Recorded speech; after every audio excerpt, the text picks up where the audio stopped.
Hello बच्चों, आज हम लोग क्लास सिक्स का मैथ चैप्टर 2.3 को देखेंगे। चैप्टर क्या देखेंगे? 2.3 को देखेंगे और इसका क्वेश्चन आंसर को सॉल्व करेंगे। अगर आप पहली बार हमारे चैनल पर विजिट किए हैं तो हमारे चैनल को सब्सक्राइब जरूर कर लें, क्योंकि हम आपको जानकारी बता दूं कि आपको इस चैनल के माध्यम से क्लास 6 से लेकर क्लास 12 तक की बेहतरीन जानकारी तैयारी कराई जाएगी, समझे ना।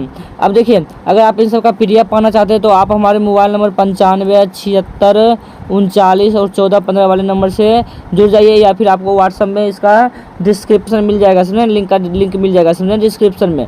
अब आइए, कहता है कि निम्नलिखित में जोड़ का क्रम विनिमय नियम किस में है? तो हमने बताया था कि जोड़ का जो क्रम विनिमय नियम होता है A+B = B+A होता है। देखिए, संख्या वही रहता है, उसको जोड़ में पलट देने पर फिर से वही संख्या प्राप्त हो जाता है। उसे हम क्या कहते हैं? उसे हम कहते हैं योग का क्रम विनिमय नियम। योग मतलब होता है जोड़, योग मतलब क्या होता है? जोड़। तो देखिए, यह भी गुना है, यह भी गुना है, यह 3 को जोड़ है। इनका जोड़ है 3 को, तो 2 को रहना चाहिए A+B और B+A। तो ये तो होगा योग का सहचार्य नियम, तो हो जाएगा D नंबर योग का क्या? क्रम विनिमय नियम। समझे क्या है 15 + 8 + 8 + 15 जोड़िएगा, दोनों का आंसर क्या आएगा? 23। क्या आएगा? 23। तो इसका हो जाएगा 4 नंबर आंसर। क्या हो जाएगा? 4 नंबर। अब देखिए, अब कहता है कि निम्नलिखित के सामने उपयुक्त नियम लगाकर हल कीजिए। मतलब उपयुक्त नियम लगा क्या कीजिए? उपयुक्त नियम लिखे। कहता है लिखे। देखिए, 8 + 32 = 32 + 8, मतलब कि दोनों को जोड़िएगा तो 40 बराबर क्या आएगा? 40। ये जो फॉर्मूला है यह है A+B = B+A। B+ की है A, B+ की है बाबू रे A। तो इसको हम कहते हैं योग का क्रम विनिमय नियम, यानी जोड़ का क्रम विनिमय नियम। अब देखिए, इसमें A+B+C है, और फिर बराबर है A+B+C। हाँ, अंतर क्या है? एक बार शुरू में ब्रैकेट लगाया और एक बार कहाँ लगाया? लास्ट में। जब भी आपको इस टाइप का मिले तो आप उसे कहिएगा योग का सहचार्यता नियम। अब बस यही गुना भी हो जाएगा, गुना में भी ऐसे होता है, गुना का सहचार्यता नियम। तो ये हो गया योग का सहचार्यता नियम। अब आइए अगला देखिए, अगला तो गुना का सहचार्य नियम, ये तो योग पर गुना का सहचार्यता नियम है। देखिए, यहाँ योग है, योग पर क्या किया? गुना किया। क्या किया? गुना किया, समझे। तो जब भी आपको ऐसे मिले A × B × B+C, A गुना होगा B से, A गुना किससे होगा? B से, और प्लस फिर A गुना किससे हो जाएगा? C से, तो A गुना C हो जाएगा। मतलब जब A दोनों से गुना हो जाएगा तो उसे हम कहते हैं वितरण नियम। क्या कहते हैं? वितरण नियम। तो यहाँ योग का क्या हो जाएगा? वितरण नियम हो जाएगा, समझ गए। अब देखिए आगे, देखिए आगे क्या कहता है। आगे और है एक तो देखिए, ये गुणाम है 5 × 50 = 50 × कहते हैं 5। दोनों गुना कीजिएगा, दोनों का आएगा 250। क्या आएगा? 250। पहले था योग का क्रम विनिमय नियम, उसमें प्लस था, इसमें गुना है, तो क्या जाएगा? गुना का क्रम विनिमय नियम। कहते हैं निम्नलिखित में से किसमें शून्य निरूपित नहीं होगा? किसमें शून्य निरूपित नहीं होगा? मतलब कि ऐसा कौन है जिसमें शून्य निरूपित नहीं होगा, बाकी सब में शून्य निरूपित हो जाएगा। देखिए, 1 में 0 जोड़ेंगे तो 1 होगा, अब तो शून्य निरूपित नहीं होगा, इसका यही हो जाएगा। देखिए, इसमें 0 से 0 हो जाएगा, 0/2 तो 0 हो जाएगा। 10 में से 10/2 है, तो 10 - 10 बटे क्या है? 2, तो 10 में से 10 जाएगा 0/2, तो 0 में 2 से भाग लगेगा, क्या आएगा? 0। तो मतलब इन तीनों में 0 निरूपित हो गया, इसमें नहीं हुआ, तो ये इसका आंसर हो जाएगा। यहाँ उत्तर गलत है। क्या है? उत्तर गलत है। समझे, उत्तर से आपको लेना देना नहीं है, समझे ना। अब कहता है यदि दो पूर्ण संख्याओं का गुणनफल, यदि दो पूर्ण संख्याओं का गुणनफल 0 है, दो को पूर्ण संख्या है, समझ, दो क्या पूर्ण संख्या है तो उसका गुणनफल कहते हैं 0। तो हम बता दो पूर्ण संख्या किसे कहते हैं? 0 से लेके 1 2 3 4 अनंत तक की संख्या को क्या कहते हैं? पूर्ण संख्या कहते हैं। तो क्या हम कह सकते हैं कि इसमें से केवल दोनों शून्य होने चाहिए? उदाहरण देकर आप अपने उत्तर की पुष्टि कीजिए। ये कोई ज़रूरी नहीं है, समझे ना, कि दोनों शून्य ही होगा। देखिए, कहिएगा कि इसमें एक अथवा दोनों का शून्य होना आवश्यक नहीं है, क्योंकि शून्य से किसी भी संख्या गुना करते शून्य न होता है। तो देखिए, 1 को 0 से गुना किए तो 1 होगा, 0 को 0 से गुना किए 0 हुआ, और 3 को 0 से गुना करिएगा 0। एक फैक्ट जान लीजिए कि 0 एक ऐसा संख्या है, किसी भी संख्या से गुना कीजिएगा तो सबका मान क्या कर देता है? 0। सबका मान क्या कर देता है बाबू रे?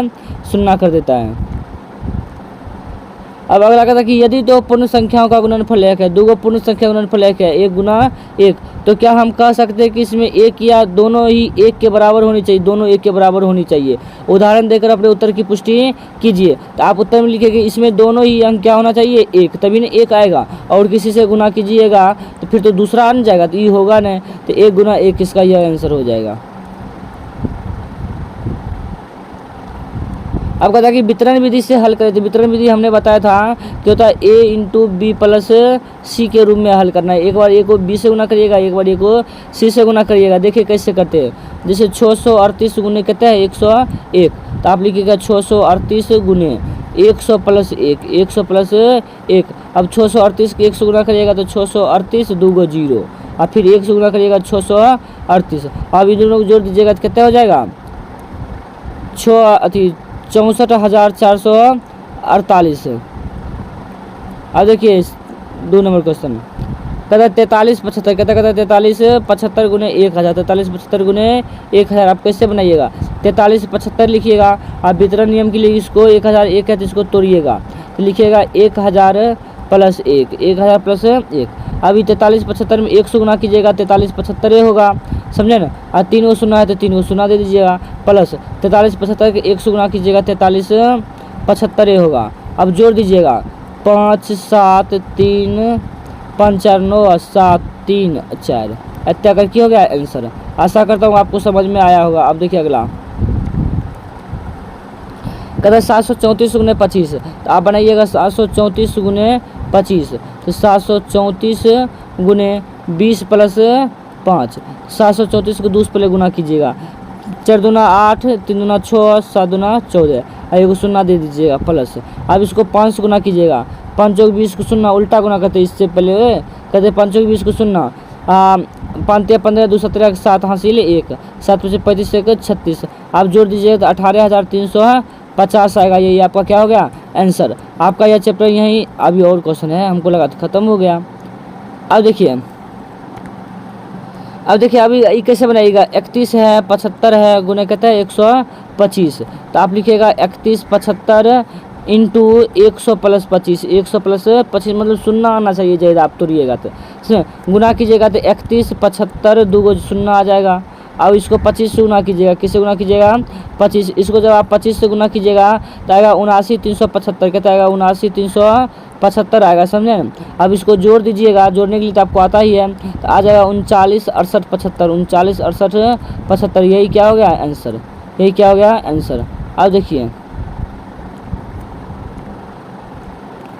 अब इसको देखिए, ये 608 प्लस कहते हैं 608 गुने 35, तो आप क्या करिएगा 608 गुने 35 के 30 प्लस 5 लिख सकते हैं, ये लिखे सकते हैं। अब इसको 3 से गुना करिए, शून्य बिठा देंगे, तो 8 के 24 के 4 हासिल 2 होगा, तो 2 ये उतर जाएगा, फिर 6 का 18, समझे। इतने आ गया, वो शून्य बिठा दीजिएगा प्लस। और जब 608 का 5 से गुना कीजिएगा 30 40 आएगा, कहता है 30 40 जोड़िएगा तो 21,280 आ जाएगा। ये आपका आंसर हो गया। कहते निम्नलिखित प्रतिरूपों को समझे और आगे बढ़ाएं, मतलब इसको समझना है और आगे बढ़ाना है। देखिए कैसे समझते हैं। देखिए 1 गुना 8 प्लस 1, तो 8 1 9, 8 1 9। फिर देखिए 1 के बाद यहाँ 2 दे दिया, यहाँ 3 दे दिया, यहाँ 4 दे दिया, यहाँ 4 दिया ना, यहाँ 4 दे दिया। फिर इसमें देखिए 1 2 3 दे दिया है, आपको यहाँ फिल करना है, आपको यहाँ क्या करना है फिल करना है। अरे देखिए 9 था 8 था 9 8 7, मतलब 9 है 9 8 है, फिर 9 8 7 है, 9 8 कितना है 7। तो अब ऐसा देखिए 1 2 3 4 हो गया, तो ऐसा 3 था तो कितना हो जाएगा 4, कितना हो जाएगा 4, कितना हो जाएगा बाबू रे 4, और ऐसा 9 8 7 6 हो जाएगा, समझे ना। तो उसी तरह यहाँ हम इसका आंसर भरे हैं, इसका आंसर क्या किया हम भरे हैं। तो फिर यहाँ देखिए यहाँ पर क्या हो जाएगा 1 2 3 4 5, 1 2 3 4 5 हो जाएगा। और इधर क्या हो जाएगा, इधर हो जाएगा 5, कितना हो जाएगा 5, समझे। और इधर 6 से 9 8 7 6 5 हो जाएगा, मतलब एक तरफ घटता है तो एक तरफ क्या होता है बढ़ता है। अब देखिए आगा, तो अभी देखिए यहाँ तो आप कहाँ तक चले सकते हैं, फिर यहाँ जा सकते हैं आप। देखिए कहाँ तक जाइएगा, 1 2 3 4 हो गया, अब कहाँ तक जाइएगा 5 तक जाइएगा, कहाँ तक जाइएगा बाबू रे 5 तक जाइएगा। यहाँ लिखिएगा 1 2 3 4 5, समझे। फिर यहाँ 5 कर दीजिएगा, फिर यहाँ आइएगा कितना, तो 1 2 3 4 5 6 जाइएगा, इधर कर दीजिएगा 6।